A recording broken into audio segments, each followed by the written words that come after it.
తాకట్లో ఉన్న మీ బంగారాన్ని విడిపించి ఆ రోజు ఆన్లైన్ రేటుకి కొంటాం. Sharma gold company. Welcome to Suman TV. Pakistan మన దేశ రాజధాని ఢిల్లీ పైన అణుదాడికి ప్రయత్నం చేసిందా? ఎప్పుడైతే పహల్గామ్ దాడి తర్వాత భారత ప్రభుత్వం ఆపరేషన్ సింధూర్ని మొదలుపెట్టిందో, ఆపరేషన్ సింధూర్ ఇంకా ముగిసిపోలేదు.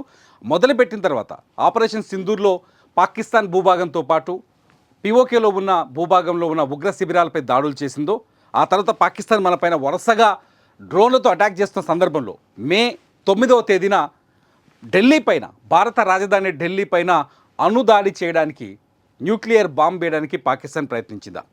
అంటే కొన్ని అనుమానాలు కలుగుతున్నాయని చెప్తున్నారు మాజీ సైనికాధికారి బక్షి గారు.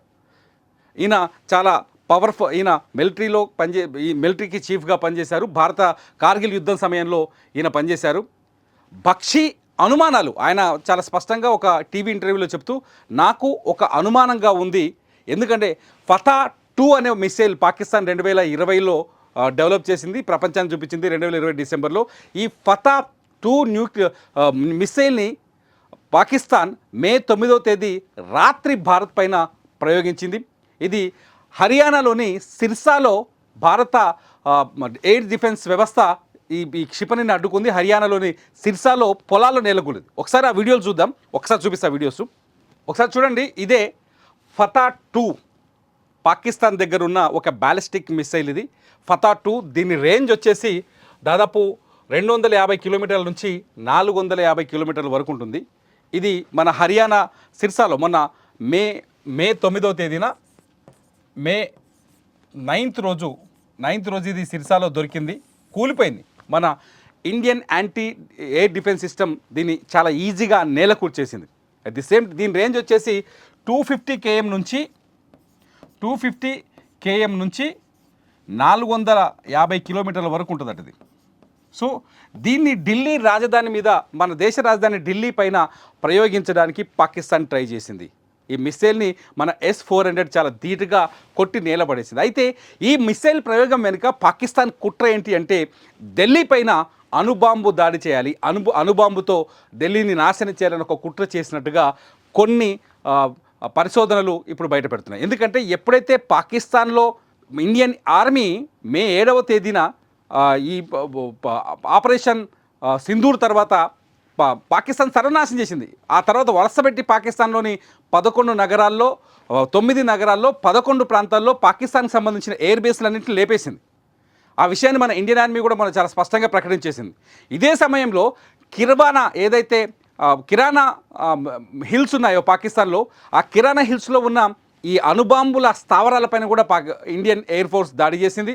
రావల్పిండిలో కూడా ఇలా అణుబాంబు స్థావరాలపైన ఇండియన్ ఎయిర్ ఫోర్స్ దాడి చేసింది. మొత్తానికి ఎప్పుడైతే ఇండియన్ ఎయిర్ ఫోర్స్ పాకిస్తాన్ అణ్వాయుధాలను టార్గెట్ చేస్తుందో, అప్పుడే అమెరికా పరిగెత్తుకుంటూ వచ్చి భారత్ని బతిలాడి సీజ్ ఫైర్కి ప్రయత్నించినట్టుగా కొంత చర్చ జరుగుతోంది. ఇదంతా జేడీ వాన్స్ ఎందుకు మోదీకి ఫోన్ చేశారు అనే ప్రశ్నలకి ఇవన్నీ సమాధానాలకి ఇప్పుడు తెలుస్తున్నాయి. మొత్తానికి పాకిస్తాన్ చేసిన కుట్ర ఏ స్థాయిలో ఉందో మనం ఇక్కడ అర్థం చేసుకోవచ్చు. పాకిస్తాన్ ఢిల్లీని ఇప్పుడు కాదు ఎప్పుడైనా టార్గెట్ చేసే అవకాశం ఉండొచ్చు అనే ఒక ఆందోళన ఇక్కడ కనిపిస్తుంది.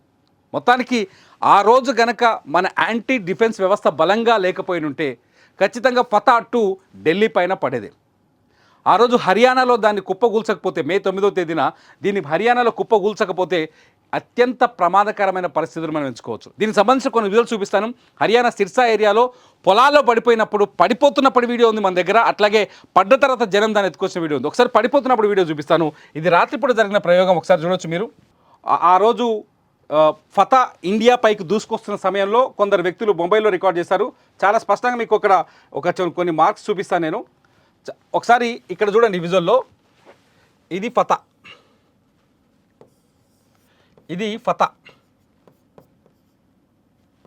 ఫతా-2 మిసైల్. దీన్ని మన ఇండియన్ యాంటీ మిసైల్ అటాక్స్, ఇది S-400 అనమాట.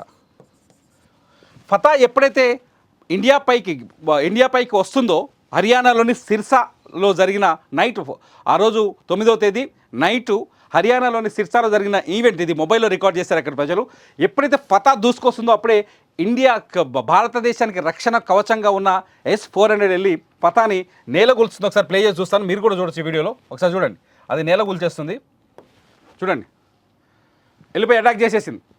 గతం అది అక్కడే కుప్పగూలిపోయింది. అది వచ్చి కింద పడిపోయింది చూడండి మిస్సైల్ అక్కడ డిఫ్యూజ్ చేసేసి కుప్పగూల్చేసింది. కుప్పగూల్చిన తర్వాత అది పంట పొలాల్లో దొరికింది. పంట పొలాల్లో దొరికిన మిస్సైల్ని అక్కడున్న గ్రామాల ప్రజలు దాన్ని అందరూ మూకుమ్మడిగా గుంపుగా పట్టుకొని ఊర్లోకి తీసుకెళ్లారు. ఆ వీడియో కూడా ఉంది, ఇప్పుడు ఒకసారి చూద్దాం. చూడండి, ఆ వీడియో ఒక ప్లే అవుతుంది ఆటోమేటిక్గా. ఇక ఆ పతా కూలిపోయిన తర్వాత దాన్ని ఎట్లా తీసుకెళ్తున్నారు చూడండి, ఎత్తుకొని తీసుకెళ్ళిపోతున్నారు. ఈ మిసైలే మనకు మన ఢిల్లీని, భారత రాజధాని ఢిల్లీని టార్గెట్ చేసేందుకు పాకిస్తాన్ వాడింది. పాకిస్తాన్ చేయని కుట్రంట లేదు. ఇక్కడ ఒక విషయాన్ని అర్థం చేసుకోవాలి మనం, ఏంటంటే పాకిస్తాన్ ఎప్పుడైతే ఆపరేషన్ సింధూర్ చేసిందో, ఆపరేషన్ సింధూర్ తర్వాత పాకిస్తాన్ ఎయిర్ బేస్ల పైన దాడి జరిగిందో, ఇప్పుడు దాడి జరగలేని చెప్తోంది, దొంగనాటకాలు ఆడుతోంది, విజయోత్సవ ర్యాలీలు చేసుకుంటుంది. కానీ దాడి చేసిందో అప్పుడు పాకిస్తాన్ ఎట్లయినా భారత్ గట్టిగా కొట్టాలని ప్రయత్నించింది. ఫతా లాంటి మిసైల్స్ని వాడిన తర్వాత కూడా చేతగాక అంతా సర్వనాశనం అయిపోయిన తర్వాత ఆఖరికి అక్కడ ఇప్పుడు అణు రియాక్టర్ దారుణంగా రేడియేషన్ పెరిగిపోయిందంట. ఈజిప్ట్ నుంచి బోరాన్ని తీసుకొచ్చి పోస్తున్నారట. ఎప్పుడైతే అణు రేడియేషన్ ఎక్కువ ఉంటుందో దానిపైన బోరాన్ పోస్తుంది. బోరాన్ అణు రేడియేషన్ని క్యాప్చర్ చేసి లాగేస్తుందట. ఈజిప్ట్ నుంచి ఏదో విమానం వచ్చిందని చెప్పేసి ఇవాళ కూడా వార్తలు వస్తున్నాయి.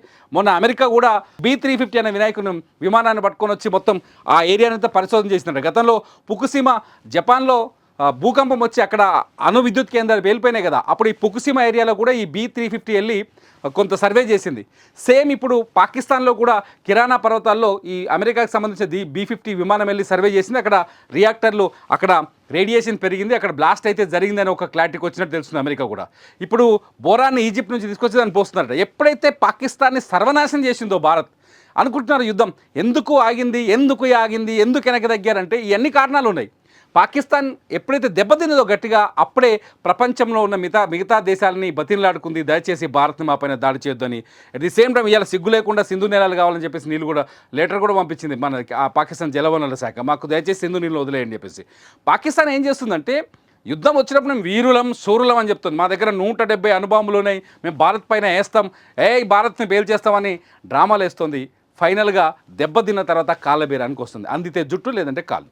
ఇది పాకిస్తాన్ ప్రస్తుత పరిస్థితి. మొత్తానికైతే ఢిల్లీని నాశనం చేయాలనుకున్న పాకిస్తాన్ కోరిక నెరవేరలేదు. భారత డిఫెన్స్ రక్షణ వ్యవస్థ మన భారతదేశాన్ని, మన భారత రాజధానిని ఢిల్లీని సురక్షితంగా కాపాడింది. ఇది వాస్తవానికి యుద్ధం ఎందుకు ఆగింది, ఎందుకు దాడి చేయలేదు, హింస కాదు కదా అన్నిటికీ పరిష్కారాలు. పాకిస్తాన్ ఆల్రెడీ ఓడిపోయింది, కొత్తగా యుద్ధం చేసి ఓడిపోవాల్సిన అవసరం లేదు. అందుకే ఇవాళ పాకిస్తాన్ మిత్ర దేశాలు చైనా కావచ్చు, లేకపోతే టర్కీ కావచ్చు, లేకపోతే ఇరాక్ కావచ్చు, ఇటువంటి దేశాలన్నీ పాకిస్తాన్కి మేము మద్దతు ఇస్తామని చెప్తుంది. ఎందుకంటే దెబ్బ తిన్నది ఆల్రెడీ పాకిస్తాన్, ఇప్పుడు ప్రపంచం మీద పడ్డది పాకిస్తాన్కి నిజంగా భారత్తో యుద్ధం చేసే శక్తి సామర్థ్యాలు ఉన్నాయా? ఫతా లాంటి బ్యాలిస్టిక్ మిసైల్, మిసైల్ కూడా నేల కూలిపోయింది భారత్లో అంటే పాకిస్తాన్ ఇంకా ఆల్రెడీ వాళ్ళ అణ్వాయుధాలు కూడా దెబ్బతిన్నట్టుగా కనిపిస్తోంది. ఇవన్నిటి పరిస్థితుల్లో పాకిస్తాన్ భారత్ని ఎదుర్కోగలదా? భారత్ ఎదుర్కోవడానికి ఇంకా ఎటువంటి కుట్రలు చేసే అవకాశం ఉంది? మీ ఆలోచనల్ని ఈ వీడియో కింద కామెంట్ రూపంలో రాయండి. చూస్తూనే ఉండండి సుమన్ టీవీ.